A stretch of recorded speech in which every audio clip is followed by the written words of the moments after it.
नहीं, ईश्वर की मर्जी कभी असफलता हो ही नहीं सकती। ईश्वर की मर्जी कभी असफलता हो नहीं सकती। अपने पाप कर्म का परिणाम असफलता होती है। हम प्रयास करें, लेकिन प्रयास के साथ सत प्रयास करें।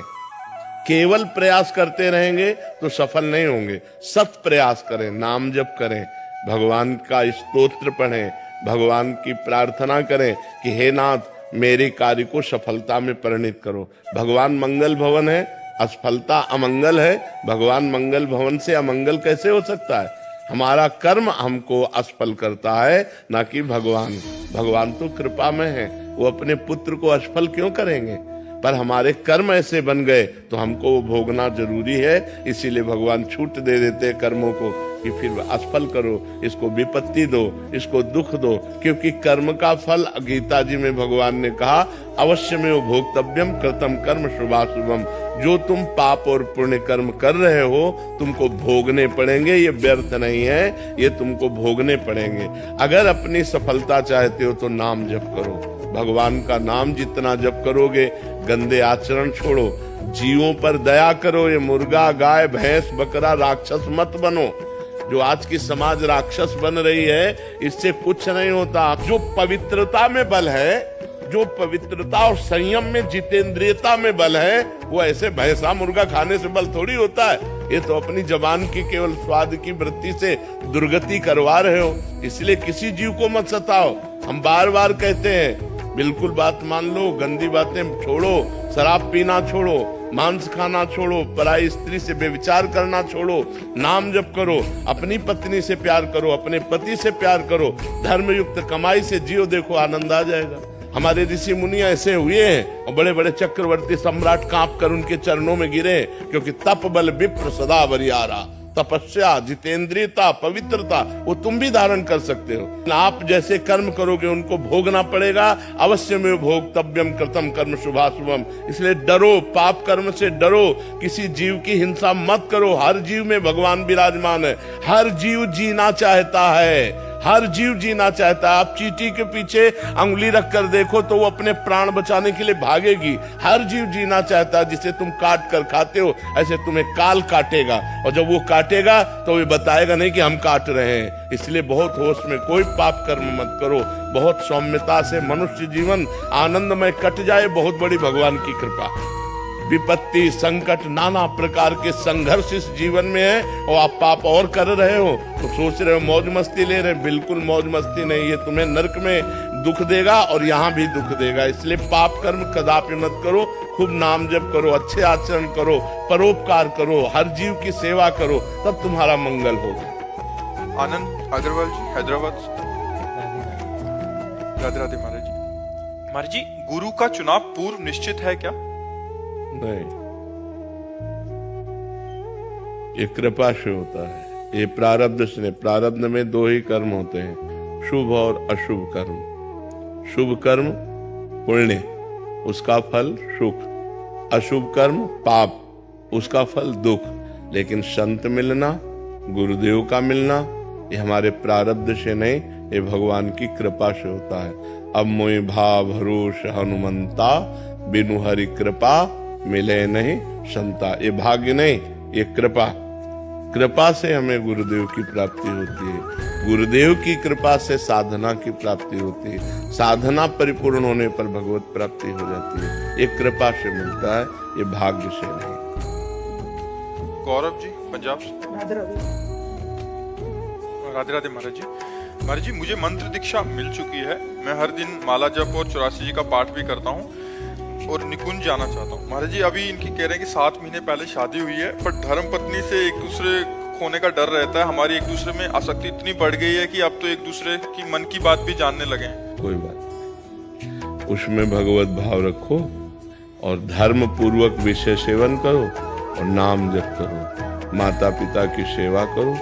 समाज में किसी भी जीव को कष्ट पाते देखकर हृदय द्रवित हो जाए और उसका परोपकार की भावना करो। इसी से भगवत प्राप्ति हो जाएगी। पत्नी से प्यार करना चाहिए। ये तो अहोभाग्य है कि आपकी और आपकी पत्नी में प्यार है, और भगवान ऐसे ही, हम कहते हैं हमारे समाज में बढ़े कि लोग अपनी पत्नी से प्यार करें, पराई स्त्रियों से गंदा आचरण न करें। पत्नी अपने पति से प्यार करे, गंदा आचरण न करे। ये सौभाग्य का विषय है कि आपकी और आपकी पत्नी में प्यार है। हम कहते हैं हमारे समाज में ऐसा ही होना चाहिए। पहले अगर गलती हो गई है तो उनको गलती मानकर छोड़ दे। जहाँ ब्याह हो तो अपने पति से प्यार करना चाहिए, अपनी पत्नी से प्यार करना चाहिए। ये गृहस्थ धर्म से ठीक है। खूब नाम जप करो, अच्छे आचरण करो। दिवांशी जी, राधे राधे। राधे राधे। महाराज जी, एक सच्चे मित्र की क्या पहचान है? जो हमें कुपंथ से हटाकर, वासनाओं से हटाकर सच्चिदानंद भगवान में लगा दे, वही सच्चा मित्र है। जो कुपंथ से हटाकर सुपंथ में, कुपथ निवारी सुपंथ चलावा, मित्र की पहचान है। कुपंथ से हटाकर सुपंथ में चला दे, सुपंथ है भगवान। ऐसा तो गुरु है महाराज जी। तो सच्चे मित्र गुरु ही तो है, और तो कौन हो सकता है? सच्चा यार श्री कृष्ण है, सच्चे यार गुरुदेव है, और कौन है? दूसरा कौन है? दूसरा तो कुपंथ में फंसा, जो कहते हैं तो वो केवल झूठ बोलते हैं। वो उससे प्यार नहीं करते, वो अपनी वासनाओं से प्यार करते हैं। अपनी वासनाओं की पूर्ति के लिए बोलते हैं मैं तुमसे प्यार करता हूँ, वो उनसे प्यार नहीं करते, अपनी वासना से प्यार करते हैं। अपनी भोगों की कामनाओं की पूर्ति के लिए बोलते हैं मैं तुमसे प्यार करता हूँ। नहीं, प्यार का मतलब होता है प्यारे को सुखी रखना, प्यारे की हर बात को सिर माथे रखना और सुख पहुंचाना। ये प्यार कौन कर सकता है? ये भगवान ही प्यार कर सकते हैं, या कोई भगवान का भक्त प्यार कर सकता है, दूसरा कोई थोड़ी प्यार कर सकता है। कर्नल राजश्री जी, राधा वल्लभ श्री हरिवंश। श्री हरिवंश। महाराज जी, महाराज जी, आप कह रहे हैं कि आप आर्मी में न्याय के पद पे कार्यरत हैं, जिसमें मतलब अनुशासन के। महाराज जी, कभी कभी ऐसे केस आते हैं जिनके एविडेंस को देखने और सुनना पड़ता है। तो महाराज जी, कभी कभी कुछ चीजें ऐसी गलत होती हैं जिसका मन पर बहुत बुरा प्रभाव पड़ता है, फिर मन में ग्लानि होती है। वो गलत मतलब आप महाराज जी एविडेंस देखने, क्योंकि ये न्याय देख रहे हैं तो किसी ने प्रस्तुत किया, मतलब किसी जवान ने कुछ कर दिया, तो कुछ गलत भी हो सकता है महाराज जी, कुछ गंदी वो भी हो सकती है, तो उनको देखने पे फिर मन पे असर पड़ता है, बाद में ग्लानि होती है। नहीं, ग्लानि तो नहीं आपको होनी चाहिए, क्योंकि आपने कोई गलत तो कार्य किया नहीं। प्रभु जी, उसमें ऐसी एविडेंस होती है जो मतलब जो आप निषेध करते हैं, आजकल जिस तरह की ऑफेंसेस हो रही है उस तरह की एविडेंस होती है, उसको देखना पड़ता है, बार बार देख के उसके हिसाब से उसका चार्ज बनाना पड़ता है और फिर उसका आगे का निर्णय लेना पड़ता है। तो इसमें वीर बनकर के, इसमें वीरता अंदर धारण करते हुए, बिल्कुल कठोर हृदय रखते हुए निर्णय करना चाहिए। उसमें बिल्कुल नहीं। 3 प्रकार की भगवान की लीलाएं हो रही, सात्विक लीला, राजसिक लीला, तामसिक लीला, मानुषिक लीला, राक्षसी लीला, दैवी लीला। तो जब राक्षसी लीला का निर्णय करना हो तो उस समय कठोर हृदय होना चाहिए, बिल्कुल नहीं। ना अपने अंदर कोई दया होनी चाहिए, न कोई ग्लानि होनी चाहिए। तो जैसा कर्म करता है, देखो भगवान तो सब कितने दयालु है, लेकिन देख रहे हो ना, जब कर्म का भोग देते हैं तो बिल्कुल दया नहीं, बिल्कुल दया नहीं। बिल्कुल परिपक्व होना चाहिए उस समय, बिल्कुल तुम्हारे अंदर दया नहीं, कोई ग्लानि नहीं, एक अंदर और जोश होना चाहिए और उसको उचित दंड देना चाहिए। गुरुजी, ऐसा लगता है कि आपकी वाणी सुनने की कहीं मैं कोई अपराध तो नहीं करी, बार बार देखना पड़ता है इसलिए। नहीं नहीं नहीं नहीं नहीं नहीं नहीं, बिल्कुल अपराध नहीं। वो तो आपका कर्तव्य कर्म है, और कर्तव्य कर्म करने के लिए भगवान ने आदेश किया है, इसलिए वो अपराध नहीं, वो आपकी पूजा है। बिल्कुल निर्दोष होकर के आप कीजिए। अर्चना जी, श्री हरिवंश। महाराज जी, महाराज जी, आपकी जो बनारस की ठसक थी उसमें आपको वृंदावन ठकुरानी का प्रेम मिल गया, तो महाराज जी आपको नहीं लगता ये बेजोड़ हो गया? मतलब ऐसा कैसे बेजोड़ हो गया? इसका बेजोड़ युग में नहीं हुआ। अलग सी धारा बहा दी। नहीं, बिल्कुल नहीं हुई। गंगाधर गोरे है ना, कर्पूर गौरम, प्रियाजू कैसे है? गोरी है ना, तो बस धारा तो धारा ही मिल गई। वो धारा चली और राधा में आ गई। धारा का उल्टा क्या होता है? तो बस बेजोड़ कैसे हो गया? वही धारा, वही। जा पर कृपा न करे पुरारी, सो न पाओ मुनि भक्त हमारी। जिस पर भगवान शंकर की असीम कृपा नहीं, वो श्री प्रिया प्रीतम का प्रेम रस प्राप्त नहीं कर सकता। नरसिंह मेहता जी पर भी भगवान शंकर की कृपा हुई, राधा बाबा पर भी, बड़े बड़े पर भगवान शंकर की कृपा से ही हरि भक्ति प्राप्त होती है। इसलिए बेजोड़ नहीं है, तो सही जोड़ है। भगवान की कृपा से ही तो भक्ति प्राप्त होती है।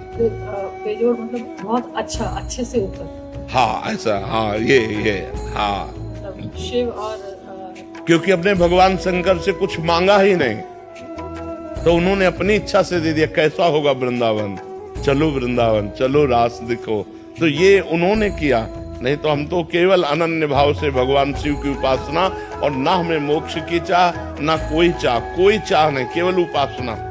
तो उन्होंने उपासना का फल उपासना दे दिया, प्रिया प्रीतम की उपासना दे दी, काशी से ट्रांसफर कर दिया वृंदावन। ये उन्हीं का खेल है, उन्हीं की कृपा है। लेफ्टिनेंट कर्नल विपुल सिंह जी। राधे राधे महाराज जी। महाराज जी, जो होना है वो होता है, अच्छे के लिए होता है, फिर भी मन में घबराहट और असंतुष्टि क्यों रहती है, हमेशा नेगेटिव ही क्यों लगता रहता है? भगवान की शरणागति न होने के कारण।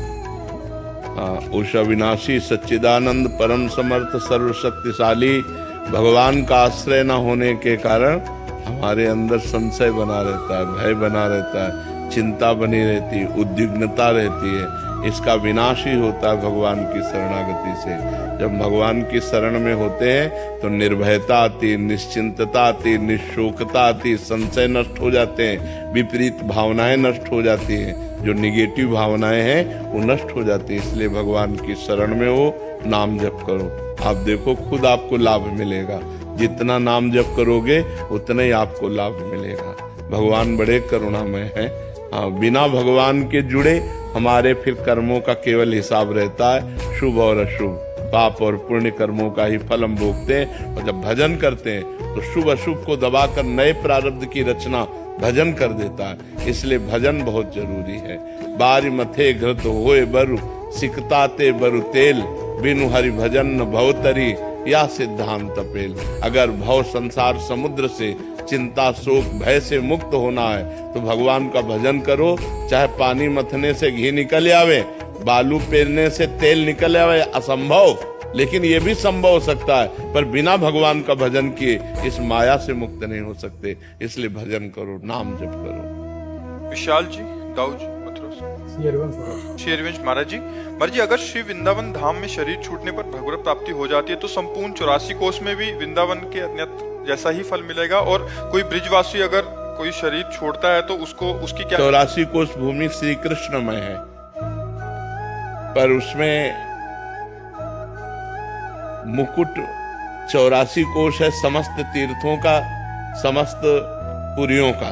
जैसे श्रीपाद प्रबोधानंद जी महाराज ने वर्णन किया, स्थूल से सूक्ष्म श्रेष्ठ है, सूक्ष्म से कारण श्रेष्ठ है, कारण से तुरी श्रेष्ठ है, तुरी से ब्रह्म श्रेष्ठ है, ब्रह्म से वैकुंठ श्रेष्ठ है, वैकुंठ से द्वारिकापुरी श्रेष्ठ है, द्वारिकापुरी से मथुरापुरी श्रेष्ठ है, मथुरापुरी से ब्रज 84 कोष श्रेष्ठ है, ब्रज 84 कोष से गोष्ठ वृंदावन श्रेष्ठ है, गोष्ठ वृंदावन से गोपी वृंदावन श्रेष्ठ है, और गोपी वृंदावन से एक श्री किशोरी जी का नवनिवृत्त निकुंज वृंदावन श्रेष्ठ है। तो वृंदावन की समानता संपूर्ण 84 कोष ऐसा नहीं कह सकते, पर 84 कोष भूमि ये भगवान की नित्य लीला स्थली है। इसमें कहीं भी प्राण छूटे मंगल होगा, इसमें तो कोई संशय नहीं है। सोनिया जी। श्री राधे राधे महाराज जी। महाराज जी, राधा रानी की कृपा से एक समाज सेविका हूँ और काफी सारे जने जुड़े हैं, कह रहे हैं कि हम सेवा करते हैं। इनका प्रश्न है कि मैं जो सेवा यहाँ करती हूँ किसी सेवक ब्रिजवासी को भेज देती हूँ, अगर सेवा में कोई त्रुटि रह जाए, गलती हो तो उसका दोष मुझे लगेगा? लगेगा। 3 को बराबर फल मिलता है, चाहे वो पाप का हो या पुण्य का हो। प्रेरक, कर्ता, अनुमोदन। प्रेरक आपने भेजा, कर्ता वो, अनुमोदन अच्छा हाँ ठीक है कर लो, अनुमोदन करता प्रेरक, तीनों को बराबर फल मिलता है। जैसे आपने कहा जाओ वृंदावन की परिक्रमा लगाओ, तो आपने प्रेरणा की। अब जो परिक्रमा लगाने गया, एक रास्ते मिला, कहाँ जा रहे हो? परिक्रमा लगाने। अरे भाई क्या बात है, आपके कैसे सौभाग्य है, आप वृंदावन की परिक्रमा लगा रहे, एक एक कदम में भगवान की कृपा बरसती, बहुत बहुत बहुत सुंदर। अब तीनों को बराबर फल मिलेगा, आपको भी वृंदावन की परिक्रमा का फल मिलेगा, उस कर्ता को भी मिलेगा और उस अनुमोदन कर्ता को मिलेगा। ऐसे बुरे आचरणों में है, बुरे कर्म के लिए अगर प्रेरित किया, मान लो आपने सही कर्म के लिए प्रेरित किया लेकिन वो गलत करता है, तो आपके द्वारा प्रेरित है, उस गलती की भागीदारी आपको भी भोगनी पड़ेगी। तो भेज देते हैं, अच्छे कार्य के लिए भेजते हैं, हमें नहीं मालूम कि वो गलती कर रहे हैं। मालूम करना चाहिए क्योंकि आपका भेजा हुआ आदमी, क्योंकि हमारे हिसाब से तो वो लाइव दिखाते हैं तो पूरी सेवा सही दिखाते हैं। हाँ, अगर आपको पॉइंट बाय पॉइंट आपका सही है तो फिर आप बच जाएंगी, वो भोगेगा। लेकिन ये बात देखनी है कि आपका वो विश्वसनीय आदमी होना चाहिए, आपके द्वारा परीक्षा किया हुआ आदमी होना चाहिए, आपके द्वारा बिल्कुल निश्चित किया हुआ आदमी है कि ये आदमी गलत नहीं कर सकता, ये आपका विश्वास है। इसके बाद वो गलत करता है तो फिर वो भोगेगा। आप हर पॉइंट पर नजर रखिए। तो हम तो जिसने सेवा भेजी है उसको लाइव कर देते हैं, उसके साथ जोड़ देते हैं, वो अपनी सेवा खुद स्वयं देखते रहते हैं। बिल्कुल बिल्कुल। अब बीच में अगर वो छल कपट करता है तो फिर वो अलग की बात है। हाँ, तो उसका दोष हम नहीं, फिर आपको नहीं लगेगा। आप अगर अपने उसमें हिसाब में स्वच्छ है, अगर वो बीच में गड़बड़ी करता है तो फिर उसको भोगना पड़ेगा, क्योंकि आपने गड़बड़ी करने का तो आदेश दिया नहीं। जैसे हमने जगह जगह वाटर कूलर लगाए हैं, तो हमने वाटर कूलर किसी के नाम का लगवा दिया, लेकिन उस मंदिर से अगर वो वाटर कूलर नहीं चल पाता या नहीं करता तो उसका दोष हमें लगेगा। नहीं, फिर उसमें आपने तो पैसे के अनुसार वो वस्तु दे दी, अब वो वस्तु खराब हो जाती, नहीं चलती, तो उसमें आपका क्या दोष? लेकिन आपके द्वारा अच्छी नई वस्तु देनी चाहिए, तो जब वो नहीं चल, कभी कभी ऐसा होता मशीनरी नहीं चलती है, तो फिर उसमें आपका क्या दोष? अब आप दूसरी कोशिश कीजिए कि दूसरा कोई मिले तो दूसरी वस्तु रखवा दीजिए, ऐसा है। विनीत मौर्य जी, पुणे से। राधे राधे महाराज जी। महाराज जी, आप कह रहे हैं कि आप बहुत सारे भक्तजन आपके दर्शन करने और अपना प्रेम और स्नेह व्यक्त करने यहाँ आते हैं, आपका पूछ नहीं पाते, यहाँ अपनी बात आपके तक पहुँचा नहीं पाते, और अंदर से रहता है कि महाराज जी के लिए महामृत्युंजय जप करें। अब तो महाराज जी क्या इधर बैठ के करें या कहीं भी कर सकते हैं? वैसे हमारी प्रार्थना है कि हम लाडली जी के जिलाए जी रहे हैं, ये तो आपकी सद्भावना है, प्रणाम है आपकी सद्भावना को, पर हमें किसी सपोर्ट की जरूरत नहीं है, क्योंकि हम बहुत बड़े मालिक से जी रहे हैं। हमारी मालिक है लाडली जी, श्यामा जी। जिस दिन तक उनको यहाँ हमको बुलवाना है उस दिन तक हमारा बाल बांका भी नहीं होगा, और जिस दिन उनको बुलाना है तो हजारों महामृत्युंजय बैठा लीजिए, वो चट्ट बुला लेंगे अपने पास। तो हमें लगता है आप लोगों की सद्भावनाएं हैं, और इन्हीं सद्भावनाओं से लाडली जो हम पर कृपा कर रही, पर हमें आवश्यकता नहीं है। हमें लगता है कि हमारी लाडली जो ही हमारी पर्याप्त है, वही रक्षा कर रही है। तो आप लोग जो सद्भावना कर रहे हैं कि मैं महामृत्युंजय जप करूं और वो सब करके बाबा को दे दूं जिससे बाबा जीवित रहे, तो असंभव, क्योंकि हम बहुत बड़ी सत्ता से जुड़े हुए हैं, हम लाडली लाल से जुड़े हुए हैं। वो हमें जब तक रखना चाहते हैं तब तक हमारी श्वास रुकेगी नहीं, और जिस दिन वो हमारी श्वास को पूरा कर देंगे उस दिन कोई रोक नहीं सकता, ये पक्की बात है। ठीक है ना? हाँ, आपका प्यार बहुत हृदय से स्वीकार है। जया जी, गुरुग्राम से। राधे राधे। राधे राधे महाराज जी। महाराज जी, जब मैं गुरु मंत्र का सिमरन करती हूँ तब मैं सिमरन कर रही होती हूँ, और एक मैं साथ साथ इधर उधर का चिंतन कर रही होती हूँ, और एक में थोड़ी थोड़ी देर में जागती हूँ और पता नहीं चलता कि चिंतन तो कोई और चल रहा है। मतलब एक तरफ ध्यान, ये कह रहे हैं कि सिमरन कौन कर रहा है, इधर उधर का चिंतन कौन कर रहा है, ये याद कौन दिला रहा है, महाराज जी कैसे पहचान? मन, बुद्धि, चित्त, अहंकार, ये अंतःकरण चतुष्टय है। जब हम मन से सुमिरन करना चाहते हैं तो मन के दो भाग हैं, एक अशत भाग और एक शत भाग। शत भाग में हम सुमिरन करते होते हैं, और अशत भाग में उस असत संसार की तरफ भागता हुआ होता है। भूत भविष्य का चिंतन, नाना प्रकार की कामनाओं का चिंतन, भोगे हुए भोगों का चिंतन, व्यर्थ का चिंतन, ये वो करता है। जब हमारा सत चिंतन बहुत काल तक निरंतर चलने लगेगा तो मन की असत वृत्तियां नष्ट होती जाएंगी, और जैसे जैसे वो नष्ट होती जाएंगी तैसे तैसे मन लगने लगेगा, और जब मन लगने लगेगा सुमिरन में, तब आनंद की अनुभूति होती है, तब उसके अंदर दिव्य भाव आते हैं। फिर भगवान की धीरे धीरे, जिन भगवान का मंत्र जपा जाता है उनकी धीरे धीरे झांकी आने लगती है, फिर अपार आनंद आ जाता है। तो हमको उबना नहीं है, हमको डट के भजन की तरफ ध्यान रखना है। जो नाम जप कर रहे हैं, जो मंत्र जप कर रहे हैं, वो हमें सुनना है, वही हमें देखना है, वही हमें अंदर से बोलना है। तो मन की जो व्यर्थ की बातें हैं ये डिलीट हो जाएंगी, ये नष्ट हो जाएंगी धीरे धीरे। हमें चिंता नहीं करनी, हमें चिंतन संभालना है। विनीत शुक्ला जी, काशी से। राधा वल्लभ श्री हरिवंश। श्री हरिवंश महाराज जी। महाराज जी, निरंतर सत्संग सुनने से नाम की महिमा का पता चला और निरंतर नाम जप का अभ्यास प्रारंभ कर दिया। महाराज जी, नाम का निरंतर अभ्यास करने के उपरांत जब भी कुछ समय का भी नाम छूटता है तो भारी अपराध का बोध होता है, मन अत्यंत व्याकुल होता है और कि संसार ऐसा कौन सा कार्य है जिसके कारण नाम में अंतराय आया, क्योंकि संसार में सब कुछ नाशवान है, जैसे कि सत्संग से पता चला। महाराज जी, ऐसा और कैसे पुष्ट करूं कि ये भी जो नाम बस यही विचार पुष्ट कर देंगे। ये जो विचार है कि कौन सा ऐसा लाभ है जो नाम से बढ़कर है, कौन सा ऐसा कार्य है जो नाम से बढ़कर, आखिरकार मरने पर सब कुछ यहीं छूट जाएगा। सत्य वस्तु तो नाम है। जब नाम में महत्व बुद्धि आ जाएगी, जैसे हमें भोजन में महत्व बुद्धि हुई तो जहाँ अच्छा भोजन आया वह नाम छूट जाएगा। हमें जिस भोग में महत्व बुद्धि हुई, जब वो भोग का संयोग आएगा तो नाम छूट जाएगा। हमें रुपये में महत्व बुद्धि हुई तो रुपये का संयोग जब आएगा तो नाम छूट जाएगा। जब हमारे विचार में नाम से बढ़कर कोई वस्तु ना रह जाए तो फिर नाम नहीं छूटेगा। हमारा जो अंदर का विचार है वही नाम छोड़ता है। विचार में जाए अच्छा भोजन हम पाने में लगे तो नाम छूट गया, हम जिस भोग को भोगने में लगे नाम छूट गया। तो जब हमारे अंदर ये महत्व बुद्धि आ जाए, भागवत में लिखा हुआ है एकादश स्कंद में कि त्रिभुवन की राज्य लक्ष्मी देने पर भी एक पल के लिए भगवान का नाम न छोड़े, वो महाभागवत है। त्रिभुवन की राज्य लक्ष्मी दे छोड़े।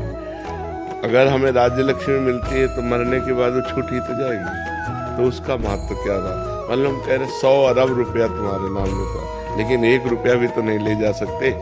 जब मरोगे तो 1 रुपया भी नहीं ले जाओगे। और आपने 10,000 नाम जप किए तो उसमें एक भी कम नहीं होगा। 10,000 के 10,000, चाहे जिस जन्म में आप जहां योनि में जाओगे वो आपका उत्थान करेंगे, वो आपका मंगल करेंगे।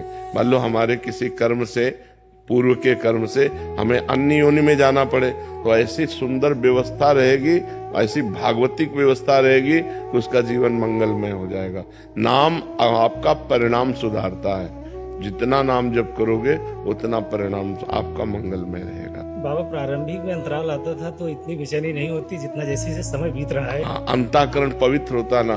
देखो अभी तो आप रोते नहीं हो, रोना आने लगेगा।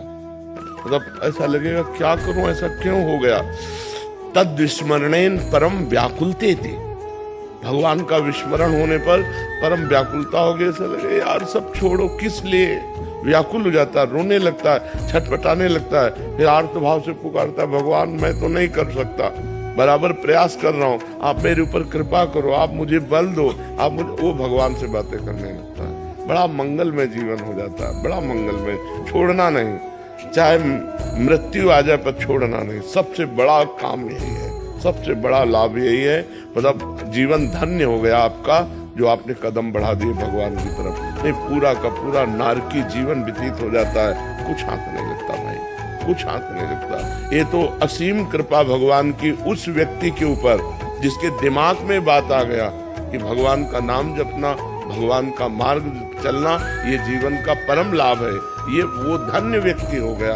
अहो भाग्य, अहो भाग्य जो भगवान की तरफ एक कदम भी कोई चलने की बात सोचे। आपके अंदर भगवान नाम के प्रति प्रीता बढ़ रही, ये भगवान की असीम कृपा है, असीम कृपा है। निधि श्रीवास्तव जी, राधे राधे। महाराज जी, महाराज जी, जब आप प्रिया प्रीतम के पास पहुंच जाएंगे प्रकट में, तो वहां पहुंचकर भी आप हम सबको याद रखेंगे महाराज जी?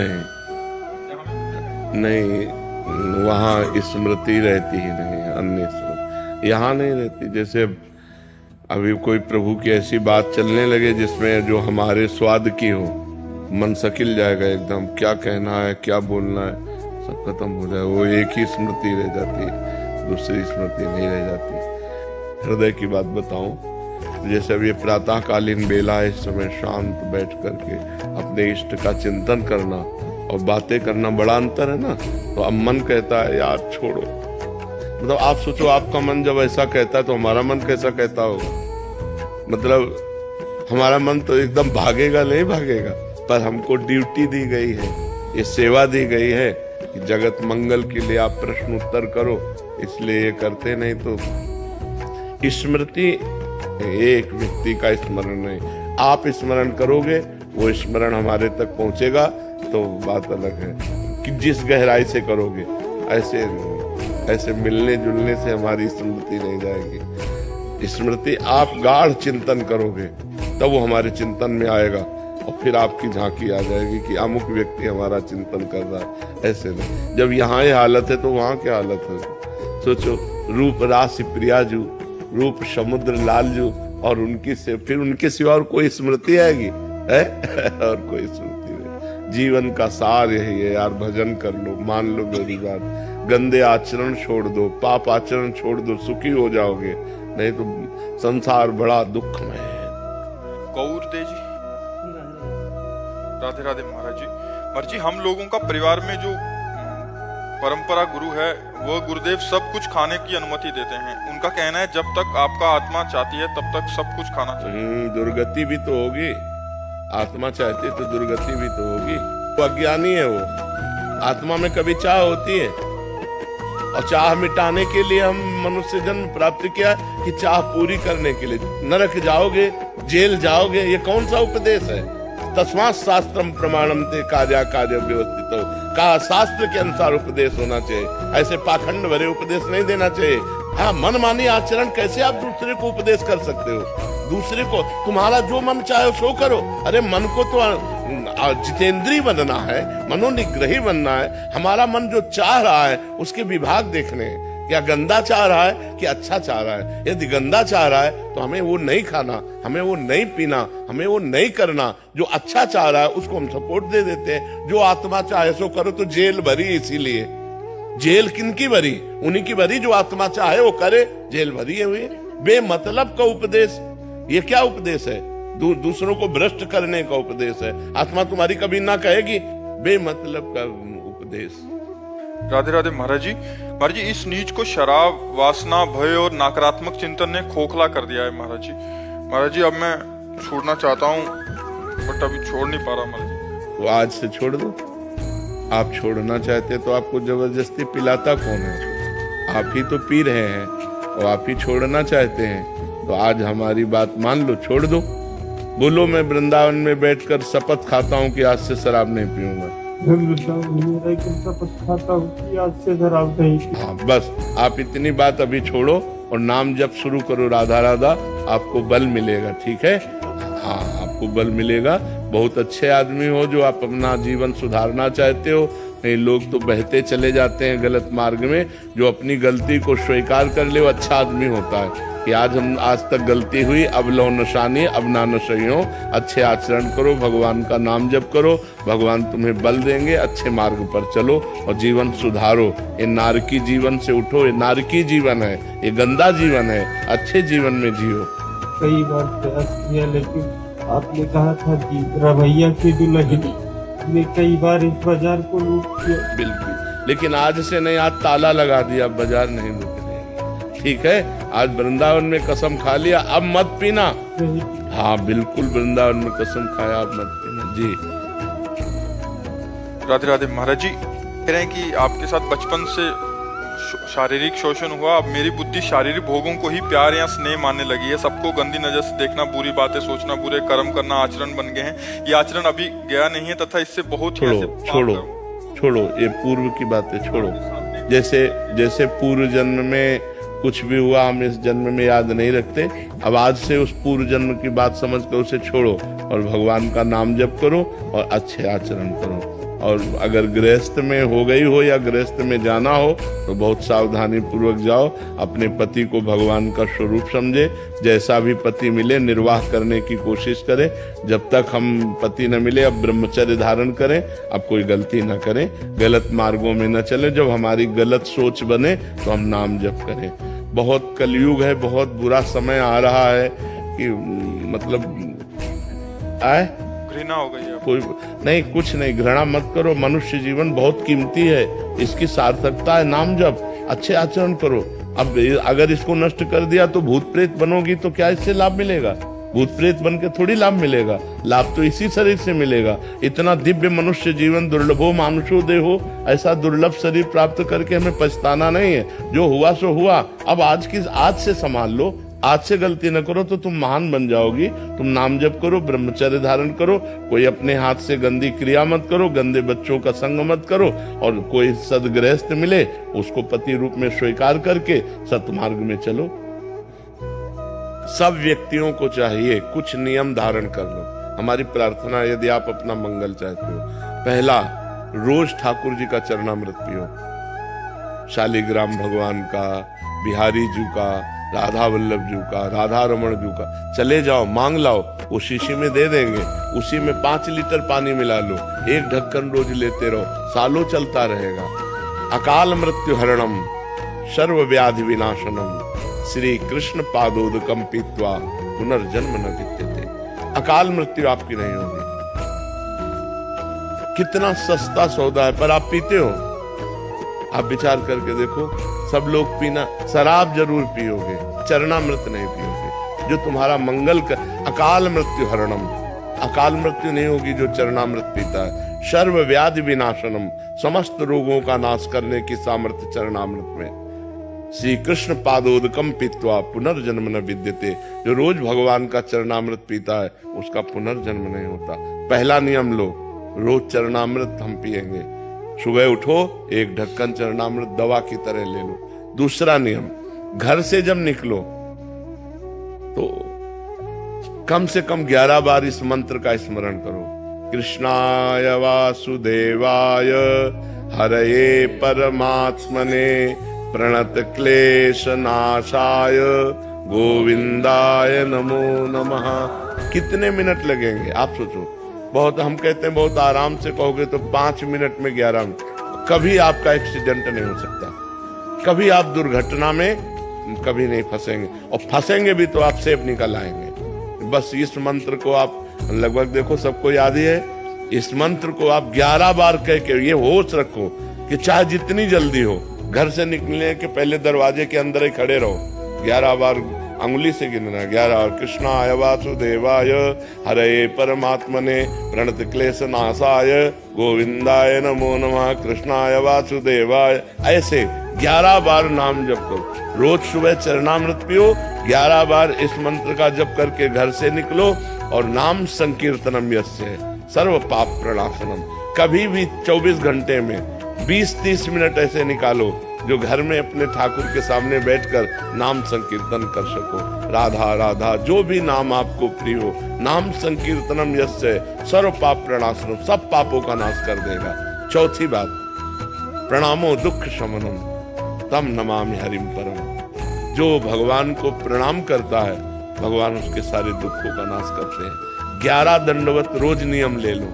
ठाकुर जी घर में जो विराजमान है, सबके विराज, चाहे चित्रपट में हो, चाहे शालिग्राम के रूप में हो, चाहे विग्रह के रूप में हो, 11 साष्टांग दंडवत। राधा वल्लभ लाल की जय, प्रणाम किया, फिर खड़े, राधा वल्लभ लाल की जय, फिर प्रणाम किया, ऐसे 11 बार दंड। 1 बार दंडवत का फल समझते हो? एकोपि कृष्णः कृतः प्रणामो दशाश्वमेधा वृथेन तुल्यः दशाश्वमेधि पुनरेपि जन्म कृष्ण प्रणामी न पुनर्भवाय। 1 बार श्री कृष्ण को साष्टांग दंडवत करने का फल है 10 अश्वमेध यज्ञ का फल। लेकिन 10 अश्वमेध यज्ञ का फल पाने वाले को पुनर्जन्म होगा, वो अपने यज्ञों का फल भोगेगा, पुनर्जन्म। कृष्ण प्रणामी न पुनर्भवाय, कृष्ण को जो प्रणाम करता है उसका पुनर्जन्म नहीं होता।